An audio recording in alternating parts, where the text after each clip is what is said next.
When it comes to a healthy hair journey, typically one of the main goals is to get your hair to a healthy state and help it stay that way. Sometimes, though, things can deviate, so you encounter what is called a hair setback. Now, a hair setback is when something goes wrong with your hair and it causes you to lose some or a lot of the progress that you've made with reaching your hair goals. If you have experienced or are experiencing a hair setback, you're not the first one and you're not alone. In fact, I had a hair setback a few years ago that caused some serious hair breakage and a change in my hair texture. It took a few years for me to help my hair fully recover from the setback and start looking the way it is now. It can be very discouraging when you have a setback occur, and you may just want to give up on your hair journey, but I have good news for you. I'm going to share some tips that you can use to start the process of your hair recovery. These are all things that I did that helped my hair recover and get to the place where it is now. And my first tip is to investigate the cause of your setback. Now, there are several things that can damage relaxed hair, so it's important to identify what the cause is because your treatment plan should be created based on what is causing the setback. Now, some common causes for setbacks when it comes to relaxed hair are relaxer overprocessing, and this is when the relaxer is left on the hair for longer than it should be.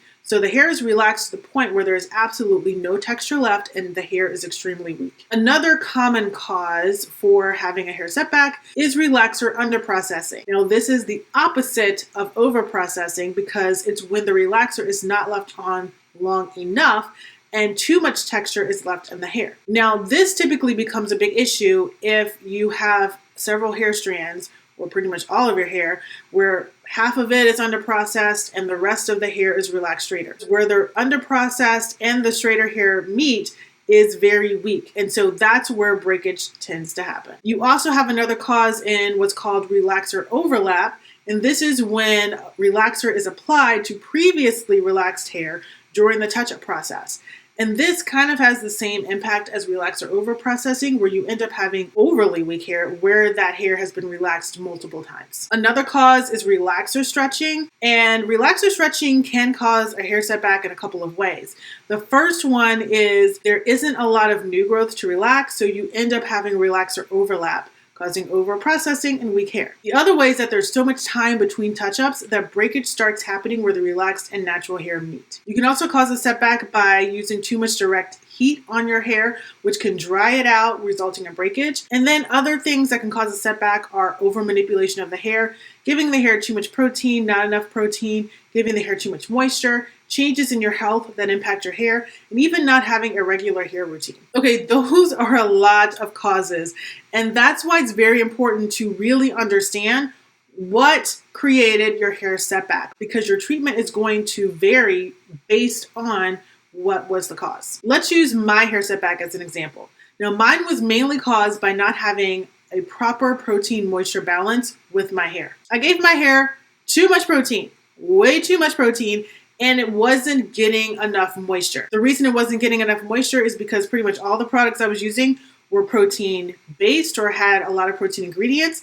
Plus, the protein coated my hair so much that moisture just couldn't penetrate to the hair strands. This created dried out hair for me, which then led to a lot of breakage. Think about this. If I hadn't realized that protein overload was the cause for my setback, I could have ended up continuing to give my hair protein and maybe even given it more than I was, thinking that it needed protein to help with the breakage, which would have made the situation even worse than it was, and the situation was bad. My second tip for helping hair recover from a setback is to assess the damage it's caused to the hair. Now, knowing how damaged your hair is going to help you determine how aggressive your recovery plan needs to be and even what you need to include or not include in your recovery plan. It can also help you level set with yourself how long it's going to take for your hair to fully recover. If the damage isn't too bad, it's going to be easier to recover from and take a shorter amount of time. But if there's a lot more damage, it's going to take more effort and more time. Now, when determining how much damage has happened,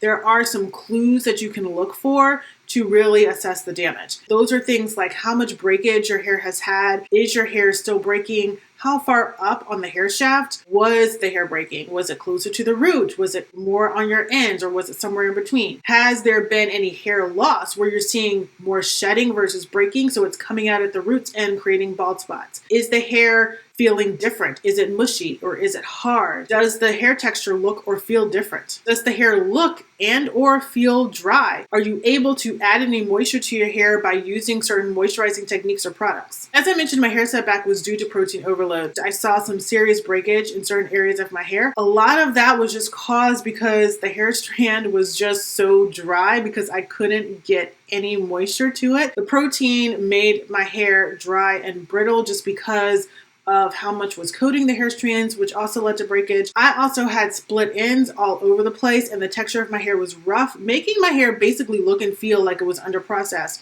It was kind of underprocessed in some places, but it just really looked overall like I'd had a really bad relaxer all over my hair. Now, all of the signs that I saw indicated that I had a serious case of protein overload. It wasn't just a minimal thing where I just used a little bit of moisture and I could get my hair back on track. No, I found and discovered that I would have a long road of recovery before me.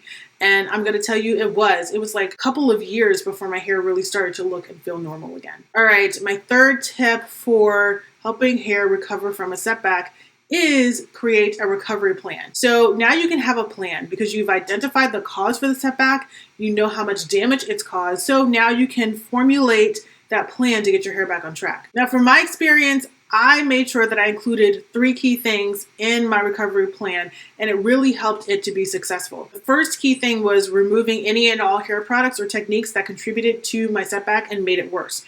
So depending on how much the hair product or technique contributed to your setback, you may want to permanently remove it from your hair regimen or just temporarily remove it. For example, I removed protein from my hair regimen for several months. It was well over a year before I started to rotate protein back into my hair regimen. Now, this was a temporary change or removal because hair does need protein, and if I'd stopped using protein on my hair forever altogether, I could have ended up with another type of protein moisture imbalance, and this time it would have been moisture overload. Let's look at the other hand, which is a setback caused by technique. Let's take relaxer overprocessing or underprocessing, for example. Now, the way the relaxer is applied, the technique is what is causing the setback. So the relaxer is applied and not left on long enough or left on for too long. So this is the technique that you would want to remove from your hair regimen and not include in your plan. You want to stop leaving the relaxer on for too long, or you want to stop leaving the relaxer on not long enough so that your hair is processing to the optimal amount of time. If you don't, it's going to keep causing damage down the road and you're never going to get your hair back on track. Second key thing to include in the recovery plan is using techniques and products that do work. So you get rid of the bad things, but you might find that there are some holes in your hair regimen or some techniques some things you have to do, so just like applying relaxer, but you need to replace it with a better technique. So some of the things to do are look for hair products that help address the problem you're facing by really reading product descriptions, reading and understanding the ingredient lists on these products, researching what others have done in similar situations, and also researching what are some better techniques that you can use to replace the ones that you had to abandon. Now, an important part of this is sticking with those new products and techniques for a while. So then you can start to see if they're working for your hair or not working for your hair. And they will let you know because either they're creating more damage for your hair or they're helping your hair to improve. Now, if you're not seeing any improvement after a while, or you feel like it's starting to cause some additional damage to your hair, go ahead and switch those products and techniques out for something else. And if all else fails, make sure you talk to a hair professional. The third key thing to include in your hair recovery plan is to get trims. I found that sometimes the best way to treat the damage is to just trim or cut it away. And depending on how bad the damage is and how your hair looks, you may even consider cutting your hair all off and starting over, basically doing a big chop. When I was dealing with my hair setback, I opted to get trims, cutting off about an inch or so every time I got my touch-ups. I just felt that my hair, while it was seriously damaged, wasn't damaged to the point that it just needed to come all off. I did consider it. I did think about it. I was tempted to even do it myself at some point because I was so frustrated with how my hair was looking and feeling and acting. But I went and talked to my hairstylist, and she felt that I would be able to just get some deep trims and slowly cut that damaged hair off and be able to get my hair back on track that way. And she was right. As more and more of the damaged hair was removed and my breakage started to even out, the amount that was trimmed off became less and less. Now when I get a trim, it's basically just to dust my ends and even out my hair. Just keep in mind when it comes to whether you trim or you do a big deep cut, Sometimes keeping the damaged hair around can do more harm than good. And it can also make your recovery that much longer. Okay, tip number 4 for dealing with a hair setback is to be gentle. This is really important and something that people tend to forget when they're dealing with their hair, particularly when it's damaged. It's really important to be gentle so that you're not causing any other damage and prolonging the amount of time that it takes for your hair to recover. So you can be gentle by using little to no heat, wearing more protective styles, wearing low manipulation styles, such as wearing a lot of buns or ponytails, manipulating your hair less, or even pampering your hair with deep conditioning treatments using heat or steam. So I did a lot of deep conditioning treatments. I bought a steamer. I was using my steamer a lot when I was deep conditioning. I was also using heat on the times when I wasn't using a steamer. Plus, I wore my hair up a lot in buns and ponytails just to give it a break and to keep it protected and also moisturized as I was helping it recover. Now, the 5th and the last tip for helping hair recover from a setback is just as important as number 4, and that is to have patience. Now, this is really key and also something that people tend to forget about when they're helping their hair overcome damage. Being patient is what is going to get you through this setback and help you get your hair back to normal. Something that is important to remember is that a lot of times the setback didn't happen overnight, so we shouldn't expect the treatment that we put in place to just fix everything overnight. Now, if you're dealing with a hair setback and you've determined that it's caused by protein overload, I have a whole video playlist documenting my experience with it and how I helped my hair recover, and you can check out that playlist here. If you found this video helpful, please like it, please share it. Also, please subscribe to the channel and turn on your notifications so you know when I upload more videos like this one. Thanks for watching, and I'll see you in the next one.